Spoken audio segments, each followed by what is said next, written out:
gampang uji F. Kalau kemarin uji T tuh, wah uji T ya, kita buang-buang waktu di uji T karena bersama dengan adaptasi kalian terhadap ya, jadi kita agak sedikit ngebut titik gitu ya. Jadi uji F semuanya sekarang. Uji F itu ada repeater, pengulangan, ANOVA, dan kalau ANOVA ditambah dengan kovariat artinya kita mengukur suatu variabel sebelum pemberian treatment, itu ada kovariatnya namanya. Berarti kova, bukan nova lagi tapi kova. Nah, kalau misalnya variabel bebasnya lebih dari satu, pakai N, multivariat. Berarti bisa ANCOVA atau MANCOVA, ANOVA atau MANOVA, ya. Wah, apa tuh? Nah, pelan-pelan ya kita sampaikan. Super. Oke. Jadi one way ANOVA atau ANAVA satu jalur itu bahasa Indonesianya ya. Nama kepanjangannya ANOVA itu adalah Analysis of Variance. Kalau kemarin uji T tidak berpasangan, hanya bisa mengukur dua kelompok data. Nah, kalau misalnya ketambahan satu kelompok data lagi gimana? Kalau kemarin kan saya contohkan post test kelas A dan kelas B. Kalau saya tambah lagi post test kelas C, berarti ada jeruk, ada apel, ada salak. Ada 3 yang beda. Nah, kalau 3 lebih dari 2 yang beda, kita bisa pakai ANOVA. Gak usah bingung. Kalau cuma 2, bisa juga pakai ANOVA, tapi buang-buang tenaga. Karena uji T aja udah bisa. Ya. Nama lainnya ANAVA satu jalur. Jadi kalau saudara menemukan di artikel di tugas akhir orang lain ya, entah itu skripsi, disertasi atau tesis, oh ini bukan one way ANOVA tapi dia sebutnya ANOVA satu jalur, sama nggak ya? Sama. Ini nama lainnya aja ya. Fungsinya sama, patokannya adalah rata. Pokoknya kalau uji parametrik yang ada syaratnya itu patokannya adalah rata atau mean. Tapi kalau non parametrik yang tidak butuh syarat itu patokannya adalah median atau nilai tengah, gitu ya. Sehingga fungsinya apa? Karena one way ANOVA ini parametrik, maka fungsinya adalah menganalisis ada atau tidaknya perbedaan signifikan rata di antara dua kelompok atau lebih yang tidak saling berkaitan. Jadi kalau saudara merasa misalnya saudara punya 2 kelompok data yang berbeda, apel dan jeruk, merasa bahwa kalau dianalisis menggunakan uji T tidak berpasangan itu terlalu gampang. Saya mau menantang diri saya untuk mengujikannya menggunakan one way ANOVA. Boleh. Karena syaratnya adalah 2 kelompok atau lebih. Tapi kalau 1 kelompok kan bisa. Bahkan uji T pun kalau 1 kelompok, untuk yang uji T berpasangan dan tidak berpasangan nggak bisa. Hanya dan hanya bisa 1 kelompok itu diujikan dengan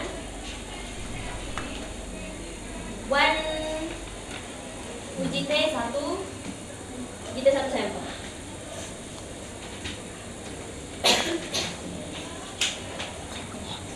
One test sampel ya. Nah, ciri datanya apa? Terdiri dari 1 variabel bebas, 1 saja variabel bebas, tapi variabel bebasnya bisa memiliki beberapa variasi. Contoh, variabel bebasnya kelas, tapi variasinya lebih dari 2 atau lebih, misalnya kelas A atau kelas B. Kelas A, kelas B, kelas C. Kelas A, B, C, D, E boleh. Sampai 100 pun boleh. A, B, C, D, E, F, G, H, I, sampai Z boleh. Kalau sanggup ya. Kemudian data minimal 2 kelompok. Boleh lebih. Kalau uji T tidak berpasangan dan berpasangan, hanya boleh 2 kelompok data saja. Nah, syarat yang ketiga yaitu ciri datanya terdiri dari 1 variabel terikat. Meskipun variabel bebasnya itu ada 3 varian, 4 varian, misalnya kelas A, B, C, D, yang diukur tetap 1. Contoh, post test. Meskipun kelasnya itu A, B, C, D, E, artinya ada 5 kelas ya, tapi yang diukur cuma 1, yaitu post test. Kayak gitu. Atau hasil belajar. boleh mengukur lainnya, misalnya keterampilan berpikir kritis, kayak gitu boleh.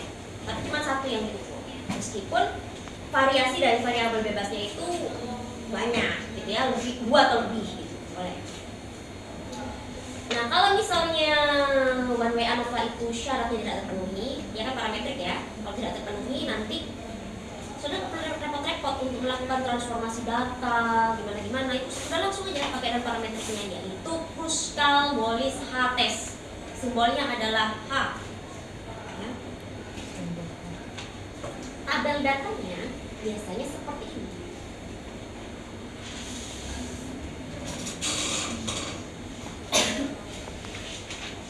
Atau seperti ini, atau seperti ini. Ini kalau data yang sudah diolah ya. Kalau data mentahnya, tabelnya bisa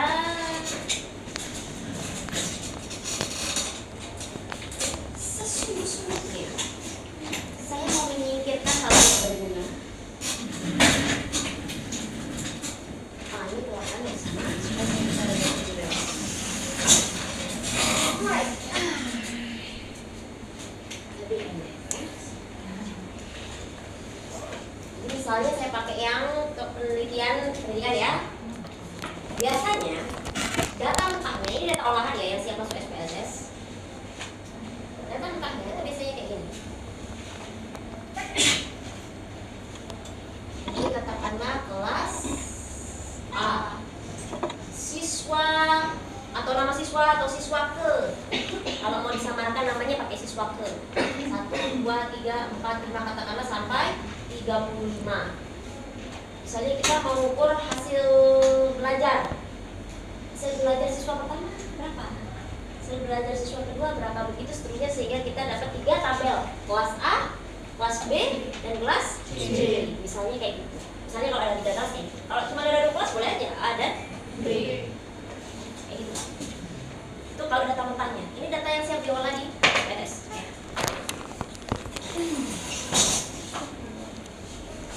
Nah, karena one way ANOVA itu adalah parametrik, sehingga ada syaratnya. Ada dokumen yang saudara harus lengkapi. Apa saja dokumen yang saudara harus lengkapi atau syaratnya? Yang pertama, saudara harus memastikan bahwa variabel terikatnya itu berupa data kontinu atau scale, atau data yang diperoleh tidak dengan menggunakan angket. Boleh menimbang, mengukur, mengukur tuh banyak ya, mengukur panjang menggunakan mistar atau penggaris, mengukur volume menggunakan volumeter atau menggunakan gelas ukur boleh. Kemudian mengukur suhu menggunakan termometer boleh. Mengukur panjang tidak dengan mistar, misalnya dengan alat ukur yang lebih presisi. Alat ukur panjang yang lebih presisi.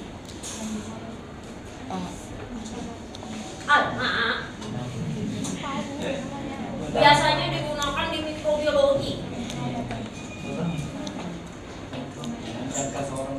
Yang right, ya, sangat Anda, ya. Jadi itu. Selain itu juga bisa misalnya mengukur kecepatan angin. Nah, itu juga mengukur tuh, bukan menggunakan angket. Atau juga mengukur kecepatan arus listrik misalnya. Mengetes hasil belajar siswa, mengobservasi keaktifan siswa. Ya, sesuatu seperti itu, pokoknya selain angket, pokoknya selain yang 1, 2, 3, 4, 5, nah itu pokoknya selain. Kalau 1, 2 yang tidak, nah itu juga nggak boleh. Pokoknya angket nggak boleh. Angket haram hukumnya masuk geng interval atau rasio. Nah kayak gitu ya. Yang kedua yang perlu saudara pastikan adalah variabel bebasnya berupa data kategoris yang membagi data setidak-tidaknya minimal menjadi 2 kelompok, boleh lebih. Jadi kalau 2 saudara pakai ANOVA itu rugi sebenarnya. Capek ngitung asumsinya, padahal asumsi UJT juga bisa. Kan kalau cuma 2 kelompok saudara bisa pakai UJT tidak berkesan. Nah kalau misalnya lebih dari 2 kelompok data yang sumber datanya itu beda-beda, jadi misalnya ada 3 kelompok data. Kelompok data pertama ini sumbernya beda dengan kelompok data kedua. Kelompok begitu pun juga dengan dengan kelompok data yang ketiga. Nah, itu saudara pakai ANOVA. Kalau cuma 2, bisa pakai ANOVA. Capek. Karena saudara bisa pakai UJT tidak berpasangan. Gitu ya.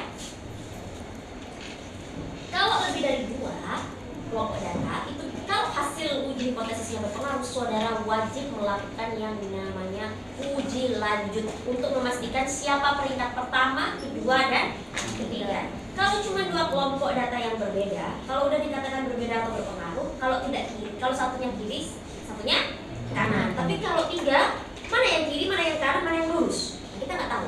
Jadi kita harus melakukan namanya uji lanjut. Uji lanjut itu dilakukan setelah kita menghitung efek size. Jadi habis uji hipotesis berpengaruh, kita mengukur dulu tuh pengaruhnya sebesar apa dengan menghitung efek size. Nah, kalau sudah diketahui efek size-nya baru kita uji lanjut. Kalau nggak berpengaruh gimana, Bu? Ya nggak menghitung efek size juga tidak melakukan uji lanjut kalau datanya lebih dari 2 kelompok data atau 2 set data. Ya. Kalau cuma nggak perlu, karena kalau udah berbeda pasti kiri dan satunya kiri dan satunya kanan. Ya. 3. Independensi observasi, saudara harus objektif sehingga bisa memastikan bahwa data satu dengan data yang lainnya itu tidak berkaitan. Ya. Kemudian yang keempat, tidak ada outlier yang signifikan. Ini tidak bisa saudara pastikan sebelum saudara tahu hasil uji normalitas datanya. Nanti akan ketahuan kalau nggak normal berarti banyak outliernya. Banyak data-data yang tidak seharusnya di situ. Misalnya yang rendah itu 30-25, tapi ada 5 atau 2 yang dapat skor 2, tapi 1 orang aja. Nah itu jelek, buang, pasti langsung normal. Ya. Atau yang dapat bagus sendiri 100, tapi rata-rata bagusnya itu 75-80, sedangkan 1 orang dapat 100. Bagus untuk siswanya, tapi jelek untuk kita. Buang aja datanya, baru kita analisiskan hipotesis. Pasti akan bagus ya. Kemudian yang kelima, setiap kelompok data ya memiliki data yang terdistribusi secara normal. Jadi per datanya mirip dengan UJT tidak pasangan kemarin, kan per datanya yang diujikan. Jadi kalau misalnya ada 3 kelas, kita harus tahu normalitas data. Misalnya hasil belajar ya, data hasil belajar kelas A, kelas B, kelas C dipisah berdasarkan kelasnya. Jadi nggak boleh digabung. Kebanyakan orang awam, mahasiswa yang nggak tahu, cuma lihat tutorial YouTube, biasanya tuh uji normalitas datanya untuk ANOVA itu cuma 1. Bagaimana dia bisa tahu? Sedangkan syarat ini. Yang keenam, syarat yang keenam atau yang terakhir yaitu varian satu kelompok data dengan kelompok lainnya homogen. Artinya boleh mereka itu berbeda. Hasil belajarnya tuh antara kelas A, B, C itu boleh beda, tapi tidak boleh ada kesenjangan yang tinggi. Misalnya rata-ratanya di kelas A itu 30, itu tesnya ya. Di kelas B itu 70. Di kelas C rata-ratanya 90. Nah, itu kesenjangan tinggi, itu udah pasti asumsi ini tidak terpenuhi. Kalau udah beda kayak gitu udah nggak perlu lagi hipotesis, sudah pasti beda, fix beda. Kecuali rata-ratanya satunya 75, satunya 80, satunya lagi 85 atau 87. Nah itu kita perlu tahu berbeda signifikan nggak sih? Itu mana yang lebih efektif kalau mirip-mirip kayak gitu? Nah itu makanya fungsinya uji hipotesis. Tapi kalau kesenjangannya tinggi rata-ratanya nggak perlu melalui uji hipotesis, kita udah tahu tuh beda. Berarti udah bisa dipastikan satunya nggak dikasih perlakuan, satunya dikasih perlakuan, satunya dikasih perlakuan istimewa. Sebenarnya kita hindari ya dalam penelitian. Oke, alurnya adalah mirip dengan UJT kemarin. Saudara harus buktikan dulu distribusi normalnya, kemudian homogenitasnya, baru nanti kalau terpenuhi dua-duanya, baru saudara bisa melakukan uji hipotesis menggunakan one way ANOVA. Berbeda dengan UJT tidak berpasangan. Jika UJT tidak berpasangan, asumsi homogenitasnya tidak terpenuhi, dia bisa lihat baris 2, tapi tetap pakai UJT tidak berpasangan. Berbeda dengan UJT tidak berpasangan, ANOVA kalau tidak terpenuhi homogenitasnya nggak bisa maksa. Jadi dua-duanya wajib terpenuhi. Kalau nggak terpenuhi gimana? Uji hipotesisnya langsung pakai Kruskal-Wallis H-test, H-test. Ya. Kalau hasilnya uji hipotesisnya itu berpengaruh, p-value-nya kurang dari 0,05, maka kita menghitung efek size menggunakan partial eta square. Kalau kemarin uji T pakai Cohen-Stein atau Hedges atau Glass Delta. Nah kalau sekarang uji F itu namanya pakai partial eta square. Lambangnya ini partial eta square.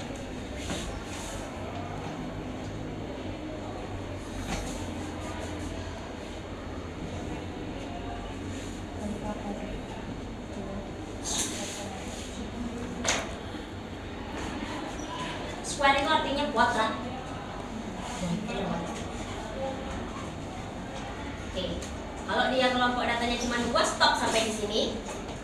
Kalau dia kelompok datanya ada 3 dan berpengaruh hasil ujinya, maka dilanjutkan dengan uji lanjut. Yang saya rekomendasikan untuk penelitian sosial seperti kita adalah kalau di SPSS bisa pakai LSD. Kalian cari tahu tuh di Google LSD itu apa aja. Ada bisa pakai 2K.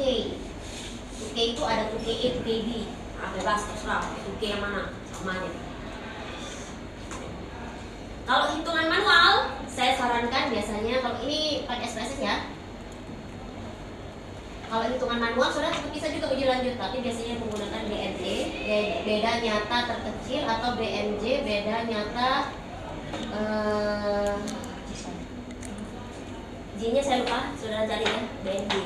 BNT dan BNJ itu mirip-mirip seperti LSD.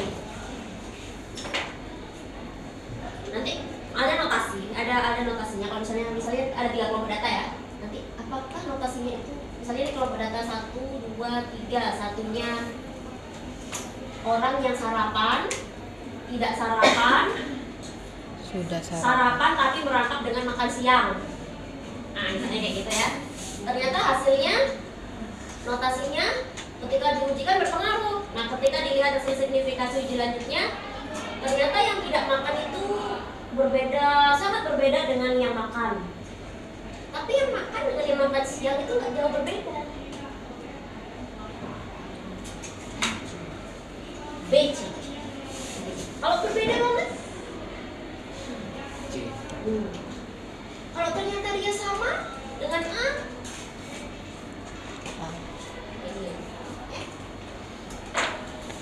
ini simbolnya, ini bacanya kalau ini A berarti dia antara perlakuan yang tidak yang sarapan dengan sarapan plus yang ada antara branch ya, breakfast and lunch digabung. Jadi biasanya di tengah-tengah tuh jam 10-an tuh brunch tuh ya. Itu sama. Misalnya kayak gitu. Jadi bacanya kayak gitu. Nanti saya akan praktekkan gimana caranya ya. Well,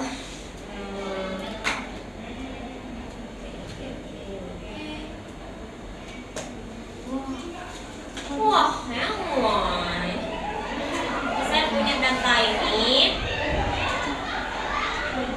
Ada berapa kelas di sini? 3 kelas. IPA 1, IPA 2, IPA 3. Entahlah kelas apa itu. Entah kelas 10, entah kelas 7, kelas 8 atau kelas 9, enggak tahu ya. Anggaplah IPA 1, IPA 2, IPA 3 ya. Siswanya kebetulan dipukul rata 20 ya. Mungkin sekolahnya spesial, makanya per kelas harus sama ya. Biasanya di normalnya nggak ada tuh. Biasanya ada yang 35, satunya 30, satunya 9. Berbeda. Namanya juga data dummy, ya kan? Oke. Cara masukkannya adalah, nah kalau data aslinya kayak gini nih bentuknya, tapi ini biasanya cuma satu. Misalnya kayak gini. Saya sembunyikan dulu.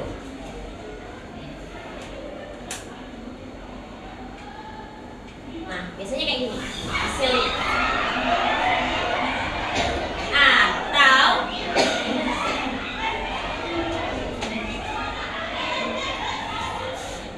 kayak gini.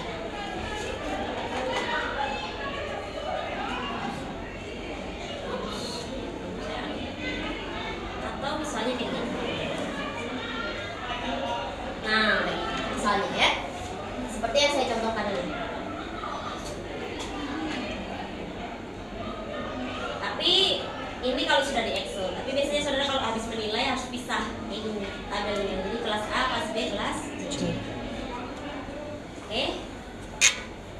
Di antara data ini ada yang bisa pakai ANOVA, ada yang bisa pakai Cosmologies. Makanya saya bikin dua variabel, ya, variabel terikat. Oke, kita hitung dulu ya hasil belajar. Kopikan dulu.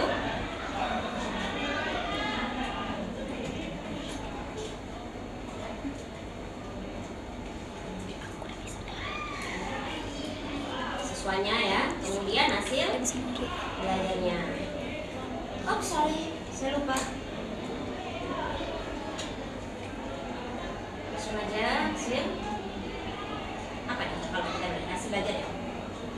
Hasil belajar, kita kasih tahu hasil belajar. Ini kelas ya. Ini satu IPA 1, 2 IPA 2, 3 IPA 3. Oh, kecilannya bentar saya zoom. Nggak efek ya di kalian? Alamak, lupa pula.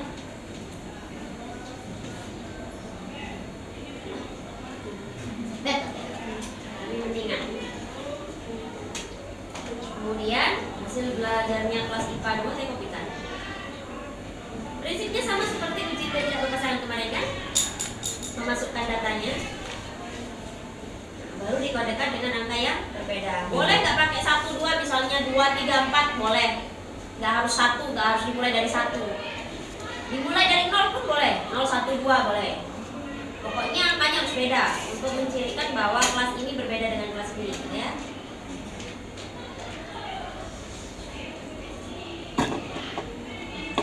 Oke, sudah selesai ini untuk hasil belajar ya. Ini untuk literasi sainsnya saya pisah sampingnya. Literasi sains. Nah, ini dulu ANOVA, kita ANOVAkan. Di copy, buka SPSS-nya.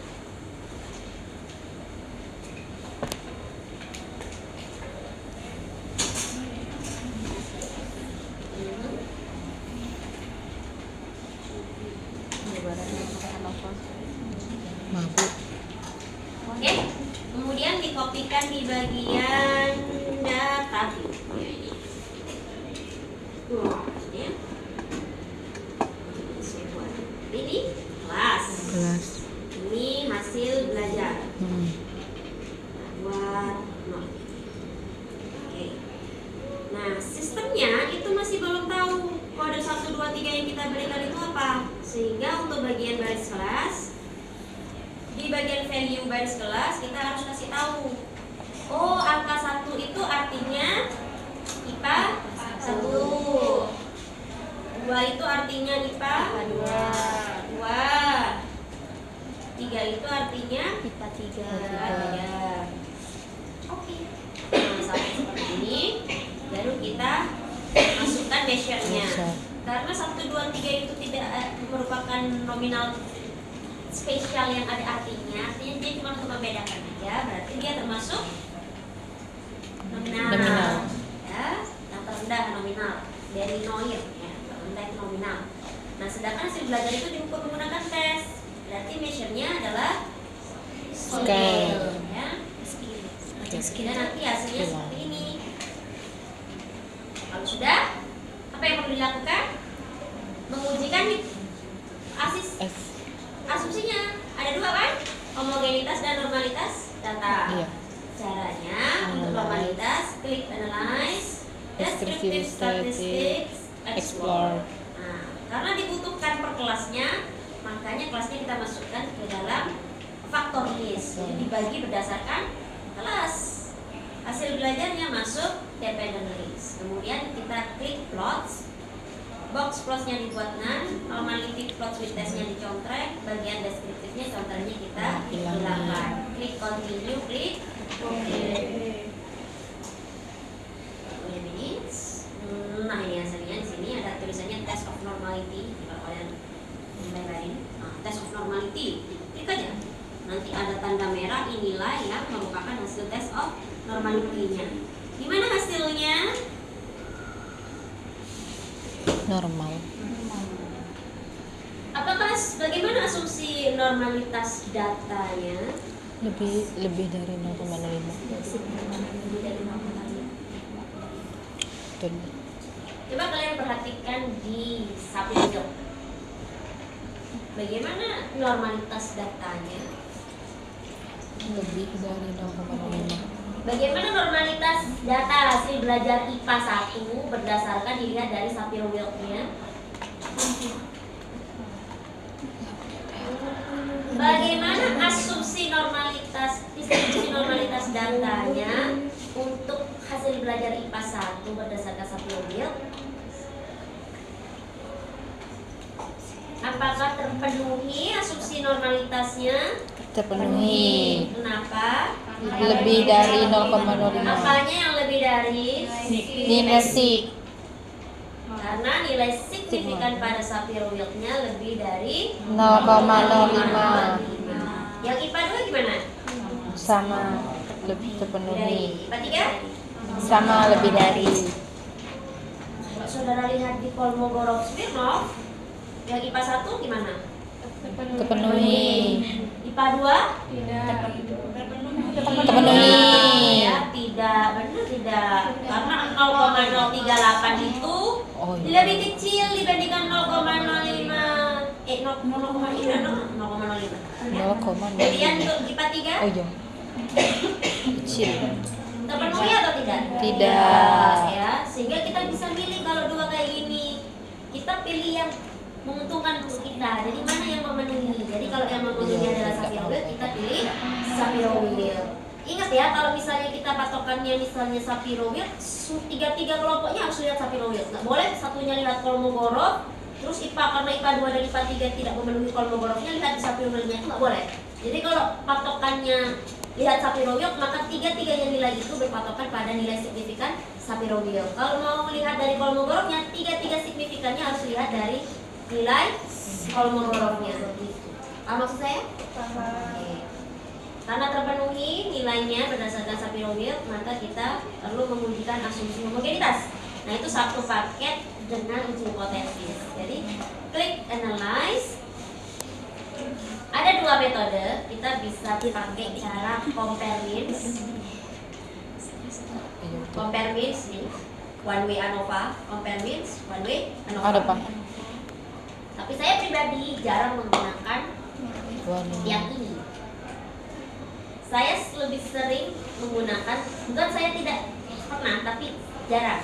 Yang saya sering gunakan adalah alternatif yang kedua caranya, yaitu pakai GLM atau General Linear Model. Karena di sini saudara bisa juga melakukan ANCOVA, bisa juga melakukan MANOVA, bisa juga melakukan Regression.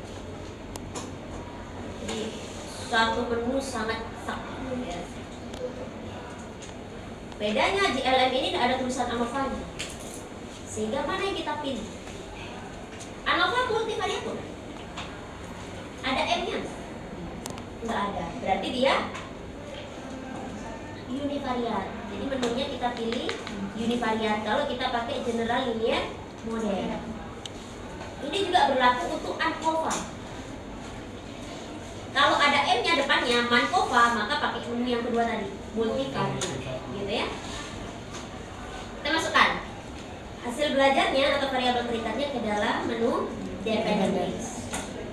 Karena univariat dia cuma muat satu. Kalau multivariat dia dependent listnya dia agak panjang, jadi bisa muat lebih dari 1.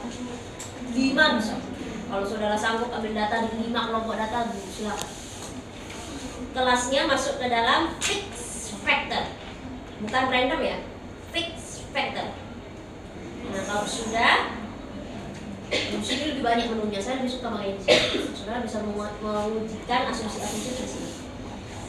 Klik EMS-nya, masukkan variabel bebasnya ke dalam display main for, constraint, pastikan LSD none, continue.